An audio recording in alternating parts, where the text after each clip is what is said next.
Hello, space homemakers. Welcome to another episode of Stationeers News. It's 2026, April the 3rd, and it's due time for this episode of Stationeers News because I'm gonna tell you a few facts that are not quite that new anymore, but are pretty relevant.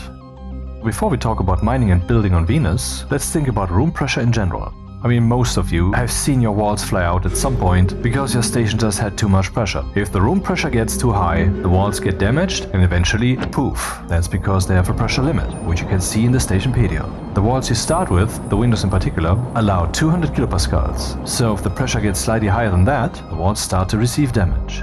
By the way, this is about the pressure differential. So here on Mimas, where we have a vacuum outside, it's indeed 200 kilopascals. If you would have 100 kilopascals out there, then it could go up to 300. I mean, almost, because the difference would be below 200. And here we get to the first news item.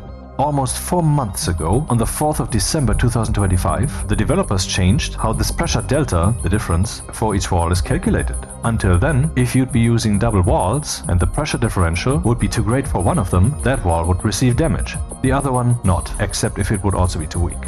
But again, for 1/3 of a year now, double walling has the effect that the pressure differential rating is added up.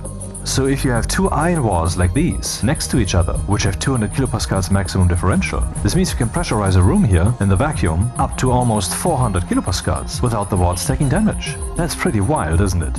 Oh, side note, we can take and toss things through walls, which is a pretty unwelcome cheese, but if you double wall them, you can no longer do this. At least you cannot take an object. It's still somewhat possible to throw it to the other side.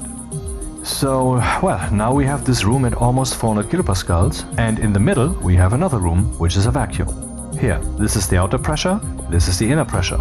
Wait, it's about the differential? Doesn't this mean that... Yes, that's what it means. We can actually pressurize this room here to almost 800 kilopascals without the walls taking any damage, because the difference to the outside is less than 400. And since we have double walled, 2 times 200 kilopascals, yeah, that's 400. That's pretty wild, huh? Particularly wild if you think about the reinforced wall, which requires some advanced materials. These windows can tolerate 8 megapascals, 8,000 kilopascals. And what's more, the opaque reinforced wall is rated for 10 megapascals. You know what that means, right? This outer room could have 20 megapascals pressure without the walls taking damage, and the inner one 40 megapascals. That's crazy.